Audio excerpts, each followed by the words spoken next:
IMT रोज का मेव को लेकर 9 गांवों के किसानों ने की पंचायत।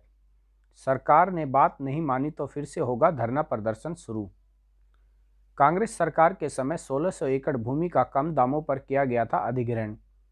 आईएमटी रोज का मेव के लिए 7/11/2015 को उपायुक्त मेवात, किसान व एचएसआईआईडीसी प्रशासन में आपसी भाई, इस बैठक में ये फर्स्ट मीटिंग करी है हमने।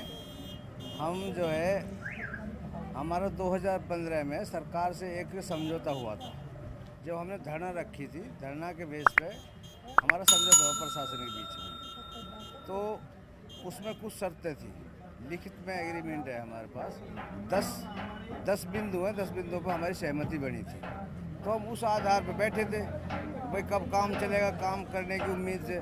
तो प्रशासन ने अब जो काम शुरू किया है, तो इसमें एक तो चाइना की कंपनी है, जिसकी जो इधर तो चाइना हमारे जवानों को मतलब रोज़ मार रहे हैं, और दोगली पॉलिसी जो चल रही है हमारी सरजमीन पे, तो चाइना को काम करवा रहे हैं।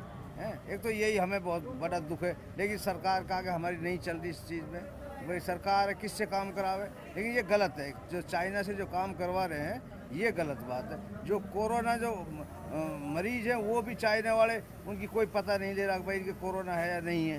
दूसरी बात ये है कि इन्होंने यहाँ आकर काम शुरू कर दिया। और अब जो है हम जैसे वहाँ HSIDC ऑफिस में गए थे एक दिन, तो भाई अब काम शुरू हो रहा है इसमें, और भाई हमारे प्लॉट वाले वो फार्म भरवा उसमें। उन्होंने कहा सर साहब अब तो प्लॉट 14,000 रुपये गज का रेट है मीटर का। जी हमारे तो पैसे नुक, तो फिर आप सरकार से बात करो नुको। फिर हम जो है हम कई जगह हम गए। फिर हमने आज इसी बेस पे हमने जो 10 बिंदु है जो हमारा उस बेस पे हमने आज ये 9 गाँवों की पंचायत नहीं थी, कुछ चंद आदमी बुलाए थे। तो हमारा सबका वो हुआ है, इसमें समझौता हुआ है। अब पहले हम जो स्टेट अफसर है, जिसके साइन है, जिसके सामने फैसला होता, पहले हम सोमवार को उससे मिलेंगे। फिर मंगलवार को हम DC साहब से मिलेंगे। उसके बाद में अगर हमारी बात नहीं सुनी गई, तो चाहे हमने CM से मिलना पड़े, चाहे हमने किसी का भी सहारा, राजनीतिक पार्टियों से किसी का भी सहारा लेना पड़े, पहले हम वो काम करेंगे जो हमारा गांधीवाद तरीका उस बेस पर चलेंगे। अगर जब उससे पार नहीं पड़ेगी, तो हम यहाँ धरना रखेंगे चैलेंज के साथ। और 9 गाँव के चाहे बच्चा यहाँ फना हो जाए, लेकिन धरना नहीं खत्म होगा। अब कैसे धरना नहीं चलेगा। अब हम नहीं चाहते कि यहाँ काम रुके। हम तो ये चाहते यहाँ काम होवे और यहाँ जो रोज़गार बढ़े। जो हमारे जब बच्चों को ही रोज़गार दे, आज 15-20 गार्ड लिए हैं इन्होंने, और सारे बाहर के गार्ड हैं, नवेड़ा के गार्ड यहाँ लग रहे हैं। हमारे बच्चों का नाम पूछ के नहीं और निकाल देते हैं कि भाई इन गाँव का तो कोई आदमी नहीं लगेगा यहाँ पे। फिर हमें क्या फ़ायदा ऐसे उद्योगों का, ऐसे विकास का। जो हमारी ज़मीन में अगर यहाँ फैक्ट्री लग रही है, तो हमारे बच्चे ही नहीं लगेंगे, तो हमें क्या फ़ायदा इस चीज़ से। तो हम तो जो हमारा समझौता हुआ उसमें 75% हमारे बच्चों को रोज़गार, और जो यहाँ माल मटेरियल जो काम चलेगा उसमें हमारे 9 गाँवों का योगदान होगा। हमारे पास अगर नहीं होगा तो किसी से कराओ, फिर वो क्या दिक्कत है। लेकिन जो हमारे पास होने लायक काम है वो हमें कराओ, और उचित रेट पर। जो रेट है, जो ठेकेदार को रेट है, हम ये नहीं कोई हम ज़बरदस्ती कर रहे हो, जो आम रेट है उस रेट से हमें काम दो। तो इसलिए आज ये पंचायत बुलाई गई और ये फैसला हुआ है। वो पहले HSIDC ऑफिसर से मिलेंगे, फिर उसके बाद DC से मिलेंगे। फिर अगर हमारे DC, अगर ये लिखित में DC के साइन है, उस पर स्टेट ऑफिसर के साइन है। अगर ये हमारी बात को अगर अनदेखी करेंगे, नहीं सुनेंगे, तो हम चाहे CM के पास जाएं, फिर उसके बाद में हम धरना रखेंगे और जी जान से देंगे 9 गाँव इसी उस फैसले पर। किसान HSIIDC प्रशासन में आपसी समझौता हुआ था, जिसके बाद 8/11/2015 को IMT में विकास का कार्य शुरू किया गया।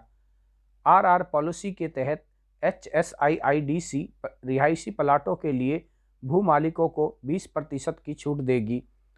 HSIIDC अपनी गांव विकास योजना के तहत भूमि अधिग्रहण किए गए 9 गांवों का विकास कार्य के लिए गोद लेना था।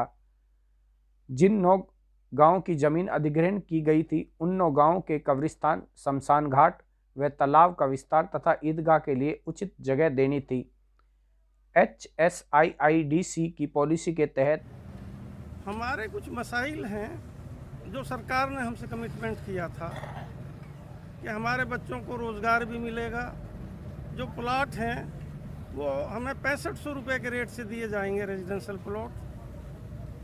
और यहाँ काम करने के लिए हमारे आदमियों को प्रायोरिटी दी जाएगी। आज सरकार उन बातों पर पीछे हट रही है। स्टेट अफसर से हम पीछे मिलकर आए थे, तो खुद तो नहीं मिले, उनका असिस्टेंट थे। उन्होंने ये कहा कि जी अब तो रेट 12,000 का है, जबकि हमसे कमिटमेंट है और लिखत में है। ये आप देखिए, ये इस पर स्टेट अफसर के साइन भी हैं और डीसी साहब के साइन भी हैं। तो हम ये चाहते हैं कि जो कमिटमेंट हमारे नौगांवों के साथ प्रशासन ने किया है वो पूरा होना चाहिए। हमारे बच्चों को रोज़गार भी मिलना चाहिए, हमें प्लाट भी उसी रेट पे मिलने चाहिए। और उसमें हमारी एक बात ये भी थी कि कब्रिस्तान के लिए, शमशान घाट के लिए, स्कूल के लिए हमें ज़मीनें दी जाएंगी ताकि इन 9 गाँवों को सहूलियत मिले। आज कुछ भी नहीं किया जा रहा है, काम शुरू होने जा रहा है। तो हम काम के विरोधी नहीं हैं, हम नहीं चाहते कि काम रुके, लेकिन हम ये चाहते हैं काम जहाँ वो काम शुरू हो, वहाँ जो हमारे साथ किसानों के साथ कमिटमेंट हुआ है उसे भी सरकार पूरा करे, उद्योग भी लगे और किसानों को भी उनकी जो मांगे थी, जो कमिटमेंट हुआ है वो पूरा हो और हमारे बच्चों को रोज़गार मिले। अभी यहाँ 15-20 गार्ड लगाए हैं, जिनमें बाहर के ही लगाए हैं, हमारे इन 9 गाँवों में से एक भी नहीं लगाया। इससे सभी में रोष है कि भाई शुरुआत इस तरह की हो रही है तो हमारे बच्चों को रोज़गार कैसे मिलेगा। तो ये मांग है हमारी। HSIIDC की पॉलिसी के तहत IMT में लगने वाले उद्योग इकाई में 75% रोजगार युवाओं को दिया जाएगा। जिला प्रशासन द्वारा महात्मा गांधी ग्रामीण बस्ती योजना के तहत 9 गांव के योग्य पात्र व्यक्तियों को 100 गज के प्लाट दिए जाने थे। इसके अलावा भूमि मालिकों का बकाया रॉयल्टी वार्षिक राशि HSIIDC द्वारा 1 महीने में जारी करनी थी। इसके साथ भाजपा सरकार से समझौते के साथ 10 बातों पर हुआ था किसानों के साथ समझौता। देखिए, ये 9 गांव के किसान ये बिल्कुल अपनी हक और सच्चर जायज़ लड़ाई पे हैं, अपनी जायज़ मांग है इनकी। और मैं भारतीय किसान यूनियन की तरफ से इनको आश्वासन देता हूं और इस बात का पूरी तरह से समर्थन करते हैं कि और फिर ये तो मेरे अपने गांव हैं। भारतीय किसान यूनियन किसान चाहे कश्मीर से लेकर कन्याकुमारी तक जहां भी किसान बसा हुआ है, SKM भारतीय किसान यूनियन हर किसान के साथ खड़ी है और किसानों के साथ कहीं जास्ती होने का तो मतलब ही नहीं है। कि अब जो अपने 9 गाँव के मौजीजान, सरपंच, नंबरदार, पार्षद सभी इकट्ठे हुए हैं। लोगों ने जो अपना एक मीटिंग और मशवरा किया है उसमें आगे के लिए पहले इन्हें रखा है कि भाई DC साहब को हम एक ज्ञापन देंगे मंगल को, और उससे जो HSIDC के अधिकारी थे जिन लोगों ने सिग्नेचर करके दे रखे हैं इनकी मांगों के ऊपर, पहले तो प्रशासन से ये सब चीज़ों का अवगत कराएंगे। अगर प्रशासन ने फिर भी इनकी बातों को नहीं माना तो मैं भारतीय किसान यूनियन SKM से यहाँ हजारों की संख्या में एक बहुत बड़ा आंदोलन खड़े करने की रूपरेखा तैयार कर सकते हैं। नूंह जिले की IMT रोजका मेव को लेकर एक बार फिर से किसान एकजुट होते नजर आ रहे हैं। IMT के लिए 9 गांव के किसानों की 1600 एकड़ भूमि को कांग्रेस सरकार ने अपने समय में कम राशि देकर अधिग्रहण किया था। इसके बाद किसानों का धरना 1 साल से लंबे समय तक चला। भाजपा की सरकार ने किसानों की बात मानी और धरने को समाप्त कराया, लेकिन फिर से एक बार किसान IMT रोज का मेव को लेकर एकजुट हुए और सरकार द्वारा किए गए वादे को पूरा नहीं करने का मेरा नाम हाजी नूर मोहम्मद, नंबरदार खेड़ी कंकर। फैसला ये लिया गया है कि जो हमारे साथ समझौता हुआ था, सरकार ने समझौता किया था, उसमें DC भी शामिल था और उसमें स्टेट अफसर भी थे, सारे सबके साइन है, लिखित रूप में दे रखा है। अगर जब भी यहाँ काम शुरू होगा तुम्हारे आदमी लिए जाएंगे, उसमें 75% रोजगार भी दिया जाएगा। और अगर जैसे मेटेरियल की भी बात आएगी, जिस काम को तुम कर सको वो काम तुम्हें भी मिलेगा।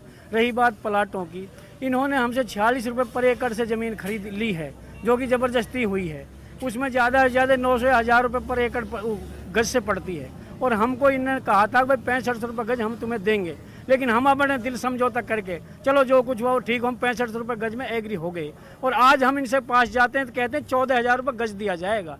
अब बात यह है भाई, या तो ये सरकार हमारी सुन ले, पहले हम रास्ते से चल रहे हैं जो गांधी का तरीका है भाई, पहले हम स्टेट अफसर से मिलेंगे, डीसी साहब से मिलेंगे, हमारी कोई सुनाई नहीं करेगा तो फिर अपने बीवी बच्चों को लेकर के बच्चा लेकर के हम धरना पे बैठ जाएंगे।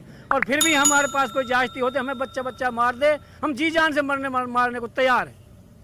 सीधी बात नहीं कह रहे, हमें कोई एलर्जी नहीं, खूब काम करें, लेकिन हमारा जो हक है वो हमको मिले और अपने खूब काम करें। आज IMT रोज का मेव के सामने 9 गांव के सैकड़ों किसानों ने पंचायत की तथा पंचायत में यह फैसला लिया गया कि यदि जिला प्रशासन व सरकार उनकी बातों को पूरी नहीं करती है और जो भाजपा सरकार ने उनके साथ वादा किया उसको नहीं निभाती है तो वह एक बार फिर से धरना प्रदर्शन के लिए बैठ जाएंगे और अपनी बात पूरी होने पर ही धरने को समाप्त करेंगे। किसानों का कहना है कि भाजपा हाजी रमजान सरपंच रोज का न्यूज़। ऐसा है जी, इसमें हमारी एक मीटिंग हुई डीसी साहब के साथ और पूरी प्रशासन के साथ में मीटिंग हुई थी। और वो हमें 10 आदमी के लिए ना उसने लिख कर के भी दिया था, सारे गांव के आदमी थे, सब 10-20 आदमियों के साइन भी है, डीसी साहब के साइन भी है, और जो इन भाई ने कही है सब ने मिलजुल के, उस पर मेरी सब पे सहमति है। और बस यही मैं चाहता हूँ भाई हमारा न्याय मिल जाए बस। किसानों का कहना है कि भाजपा सरकार ने 9 गांव के किसानों को एक लिखित में एग्रीमेंट किया था कि जब भी IMT रोज का मेव में उद्योग स्थापित होंगे तो उन्हें रोजगार उपलब्ध कराया जाएगा और 9 गांव के युवाओं को रोजगार दिया जाएगा।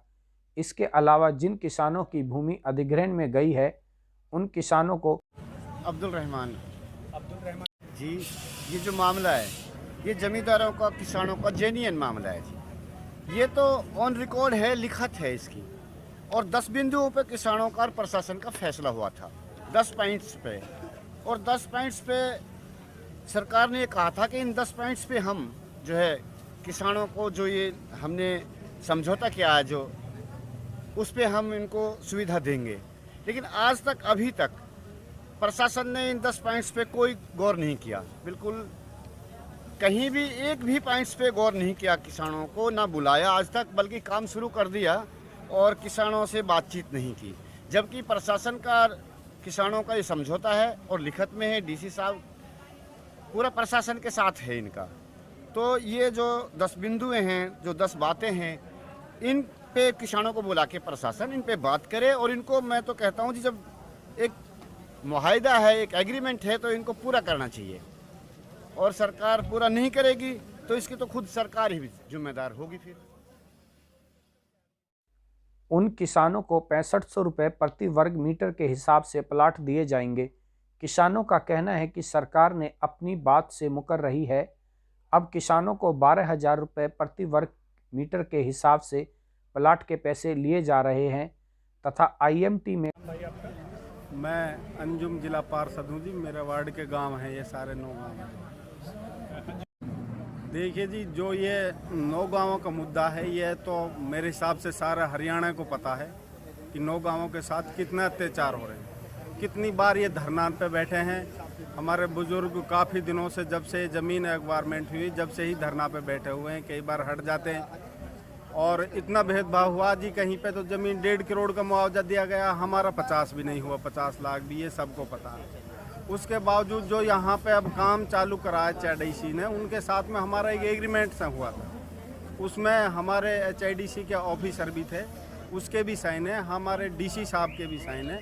तो जो हमारा एक एग्रीमेंट तैयार हुआ था उसमें हमारी कुछ शर्तें लिखी हुई थी, जिसमें हमारे 9 गाँवों के लिए भाई कब्रिस्तानों की 4 दीवारी, स्कूलों की, और एक बच्चों के रोज़गार के लिए जी, और खेल का ग्राउंड के लिए जो हमारी वह सारी शर्तें लिखी हुई हैं। अब मुआवजा तो बढ़ा नहीं, उसके बावजूद काम चालू हो गया। तो काम चालू होने पे जब हम वहाँ पे गए तो वो जो एग्रीमेंट हुए थे वो सारे उनके खिलाफ है। वो ना तो बच्चों को रोज़गार दे रहे, ना कोई स्टेडियम दे रहे, ना कोई जो कब्रिस्तानों की चार दीवारी हो वो, और इनमें एक प्लॉट भी दी थी जमींदारों को, उसमें हमारी 6500 रुपये के हिसाब से जो हमारा रेट तय हुआ था उसमें भी साइन है, वो भी एग्रीमेंट में लिखा हुआ। आज उस 6500 की जगह आज ये 12,000 रुपये मांग रहे हैं। एक तो ऊपर से ना तो मुआवजा दिया इन्हें सही तरीक़ा से, और उस प्लाट के भी डबल रेट मांग रहे हैं। उसमें ही सारे गांवों में रोष फैला हुआ है। ये 9 गांवों की बात नहीं है जी, इसके साथ साथ जो और गांव लगते गांव हैं, ये उन सब का मुद्दा है। तथा आईएमटी में काम नहीं दिया जा रहा है। जिन गांवों की जमीन अधिग्रहण की गई थी उन गांवों में कब्रिस्तान, शमशान घाट, तालाब के विस्तार तथा ईदगाह के लिए जगह नहीं दी जा रही है तथा HSIIDC अपने गांव विकास योजना के आपका मेरा नाम दीनदार है। दिनदार जी, जो ये धरना है, सरकार तो हमारे साथ पहले भी जल्दी खुद ही करी थी, लेकिन हमने कैसे भी लगा ले कि भाई नहीं ज़्यादा इतना फिसाद ना होने को, जैसे DC से भी था, उसमें MLA था चौधरी जाकिर हुसैन था बीच खेत में, और सब ने ये सहमति से HRDC वाले अफसर थे पूरे बड़े डे, और उन्होंने कही भाई कैसे भी बैठ के निपटा ले उस मसले को, और हम ये चीज़ तुम्हारे लिए करके देंगे, तुम्हारे लिए प्लाट भी देंगे, और तुम्हारे पानी की भी सुविधा, और तुम्हारे 75% बच्चे भी लगेंगे, तुम इसमें काम भी करोगे। और आज हमारे हालात ऐसे दिखाई दे रहे हैं कि हमसे कोई नू भी ना पूछने वाला तुम कहाँ रह रहे हो, कहाँ ना रह रहे हो। तो इसलिए हम धरना चालू करेंगे इंशाल्लाह, और ऐसी करेंगे, बिल्कुल आर पार करेंगे, जीतेंगे इंशाल्लाह। ठीक प्रूफ है, इसमें कोई वक्ताओं की बात नहीं, किसी को कोई झूठ बोलने की बात नहीं। हमारे साथ पहले भी अन्याय हुआ था। चंदावली, यही ज़मीन चंदावली में आज 1.5-2 करोड़ पर पहुंच गई है, और हमको 46 लाख रुपए देने के बावजूद और 21 देकर और फटकार दिया सरकार ने। लेकिन फिर भी हमने सब्र करके, नहीं कोई बात नहीं भाई, हमारे साथ ये भेदभाव हो रहा है, ये भेदभाव बिल्कुल नहीं होना चाहिए। सरकार में हम भी हिंदुस्तानी हैं और हिंदुस्तान के रहने वाले हैं, और सरजमीन हमारी दादान की बहुत बड़ी कुर्बानी है इस ज़मीन को, और इसी पर उस टाइम पर देखो ये तो कोई किसी ने नहीं हटवाया, प्रशासन ने पूरी करी थी। सरकार बोली थी भाई कोई बात ना, कैसे भी इसको निपट जाओ, और भाई इसको मसले पर बीच चौधरी जाकिर हुसैन बीच खेत था, और हमारे उसने बोला कि भाई तुम इसको, और उस बीच खेत में होकर हो राजी से काम हुआ था, और उन्हें लिखत में सब कुछ लिखत में हमारे पास है। लिखतम कहा कि किसी की दूसरे लिखत रूप में है, और लिखत रूप होकर इस बात को हमारी को सुलझावे आके प्यार में आके। ना ऐसे कोई बात नहीं, ये गलत बात है, ऐसी कुछ बात नहीं। मौके के विधायक थे, अब वे मौके के विधायक थे, और ये सारे ही मिलकर जुलकर भी हिसाब किताब देखकर रुख पिछाड़ कर हमने ये फैसला किया था। लेकिन सरकार तो किसी बात में पहले 46 की तय हुई थी, 21 देकर हमारे पहले भी रह रहे थे, 25 हमारे बकाए रह रहे थे, लेकिन वे भी नहीं दिया हमारे को। और न वे बात जब होते हुए फिर हमारी प्लाटों की तय थी, और इसमें काम करने की तुम्हारे को भाई रोजगार मिलेगा, इसमें 75% हमारे पे लिखित रूप है। हमारे शमशान घाटों को भी, कब्रस्तानों को भी, ईदगाह के लिए भी, और तुम्हारे सब के लिए, और ये स्कूल के लिए भी, हर चीज़ के प्रकार के लिए तुम्हारे सहूलत ज़मीन छोड़ी जाएगी और वो करी जाएगी। और आज कोई भी काम नहीं होने, जीरो पे दिख रहा, कोई भी काम रिजल्ट हमको नहीं पूछने वाला नहीं है तुम कहाँ हो, ऐसा दिख रहा कि हमने कोई गेट के अंदर भी ना बढ़ने दे, ये हालात दिख रहे। तो हम बिल्कुल ही मरने करने पर रहेंगे, आपका ऐसा नहीं हटेंगे जैसे पहले हट गए हम, आपका आर पार के होंगे, और बिल्कुल लिखित रूप में हमारे पास है। और ये हमारी ऐसी नहीं है कि हमारी वक्ताओं की बात है, भी सरकार के आदमी, हम कोई थोड़ी है, हम सरकार के आदमी नहीं, सरकार हमारे पास सरकार बनती है। ऐसी नहीं है कि सरकार कोई हमारी नहीं है, सरकार हमारी है, और बीच खेत रहेंगे मौजूद, और लड़ेंगे, और इंशाल्लाह जीतेंगे।